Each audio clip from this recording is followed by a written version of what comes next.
Halo, selamat siang. Kami dari kelompok 9 akan membuat media pembelajaran tentang siklus air. Namun sebelum itu, perkenalkan nama lengkap saya Igra Nur Maria Sari Faimnasi dengan NPM 33230008. Teman saya Yohani Bisuni dengan NPM 33230043. Dan saya Udiliande Evaria Manek dengan NPM 33230041. Dan saya Bernardina Syekbaria dengan NPM 33230015. Judul media pembelajaran adalah siklus hidrologi atau siklus air. Alat dan bahan yang kami gunakan: kardus bekas, gunting, pulpen, pensil warna, kertas HVS, dan lem kertas. Prosedur kerja: siapkan kardus bekas, gambar bentuk lingkaran besar dan lingkaran kecil. Gunting dilapisi dengan kertas HVS, diberi warna, tempelkan kardus persegi panjang,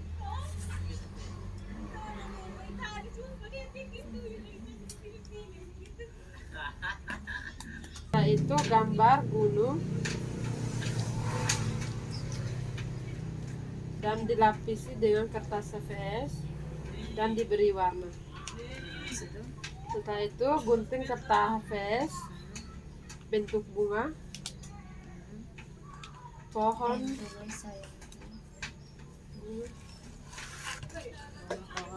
bunga pohon dan rumput.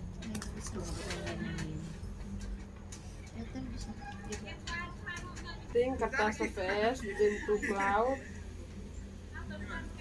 matahari, awan, dan anak panah.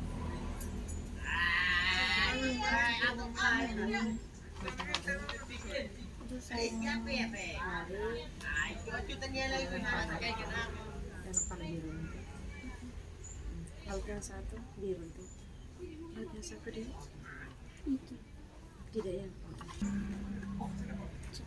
Ini sumpah ini. Tunggu dulu itu sebentar.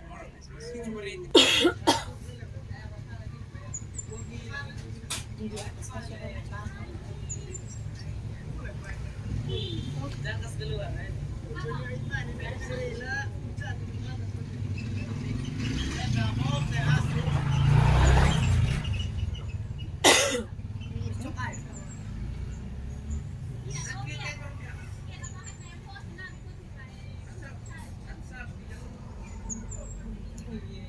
Kita turunkan kertas biru. Yang ada gunting kertas warna biru tuan. Kertas warna biru tuan. Gunting kertas biru jadi ini. Oke itu.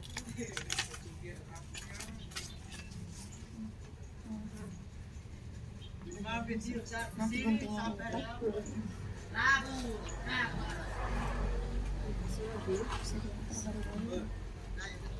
Kasih warna.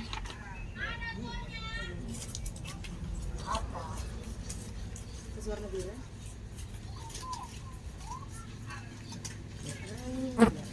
Juan, tahu mau usaha? Adik. Masih itu yang warna biru.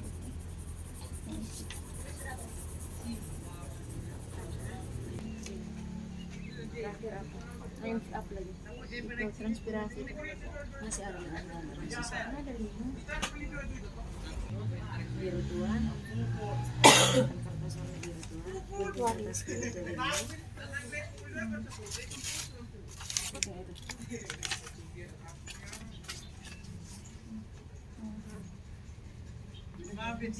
Nanti guntingnya ini.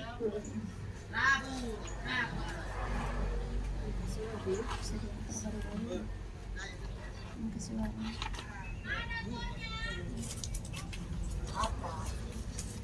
Kertas warna biru.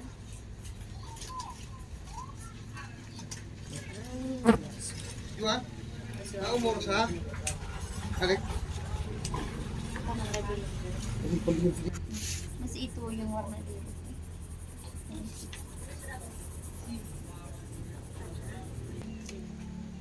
Terakhir apa?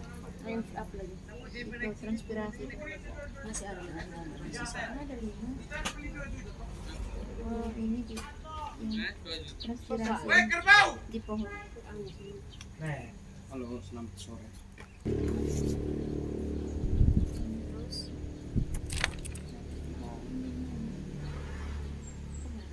sabar sayang. Ini kayak sini. Begitu. Satu di ujung sini.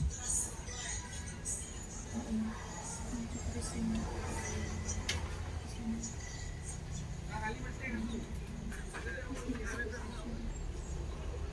Siklus hidrologi atau siklus air adalah siklus air yang tidak berkesudahan dari atmosfer ke bumi dan kembali lagi ke atmosfer.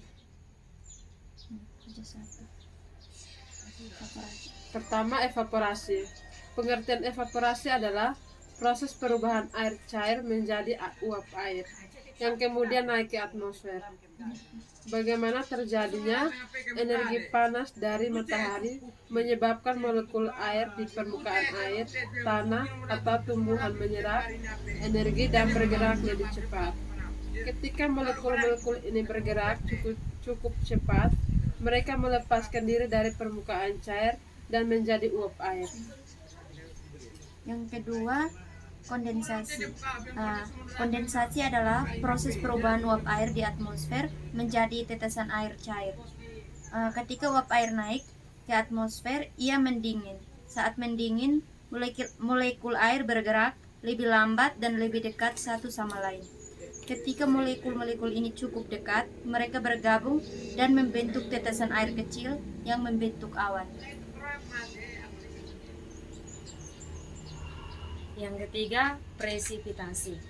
Presipitasi adalah air yang jatuh kembali ke bumi dari atmosfer dalam bentuk cair dan padat.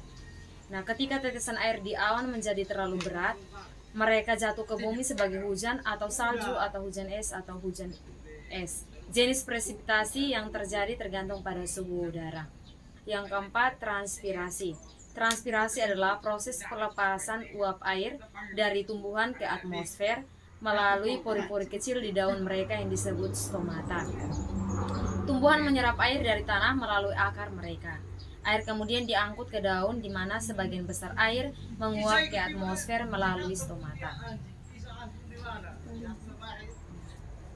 Yang kelima, infiltrasi. Infiltrasi adalah proses air yang meresap ke dalam tanah.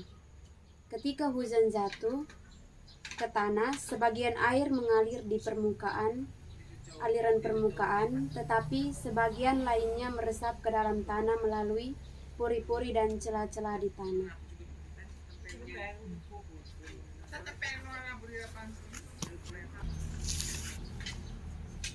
Kelima proses ini saling berhubungan dan membentuk siklus air yang berkelanjutan.